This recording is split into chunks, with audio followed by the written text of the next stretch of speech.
There's another reason that we need to take care of ourselves, and that's the example we may be setting for others, how we affect them, and it certainly includes our children.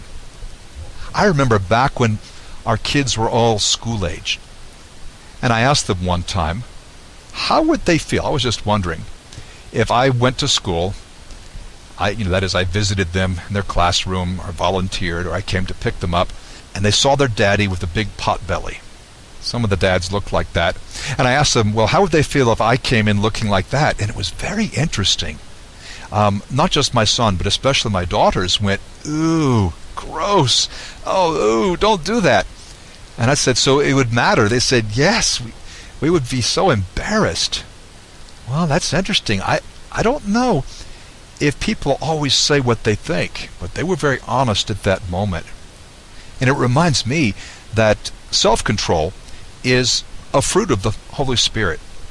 9 of the fruits of the Spirit are mentioned in Galatians 5 and verses 22 and 23.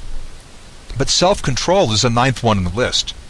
For me, that means even if I'm tired, I've got to keep trying to stay active and busy.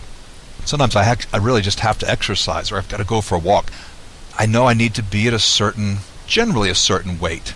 Because if I get much over 100 kilograms, that's 220, I feel a bit sluggish. It's not a bad weight for my body frame. I'm 193 centimeters, so that's 6'4". So for me, 220, 95 kilograms, 210, 220 is fine. Under that, I look kind of skinny. Over that, it's really not necessary. Now, do I get that from the Bible? No, that's just me.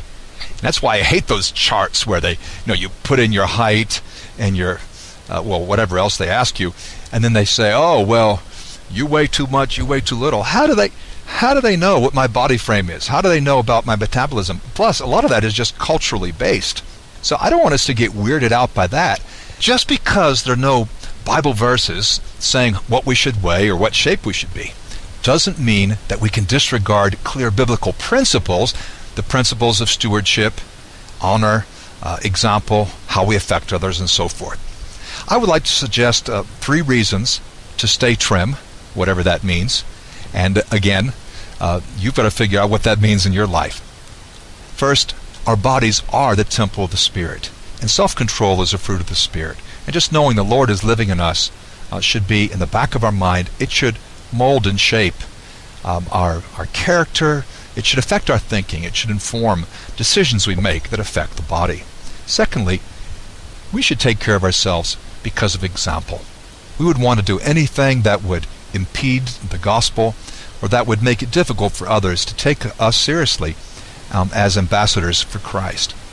And a third reason, and this is the one that occurs to me just coming back from Haiti, is out of respect for those who have nothing. Again, this obsession with dieting, even the problem of overweight, is a fairly modern obsession peculiar to the rich and the well-fed.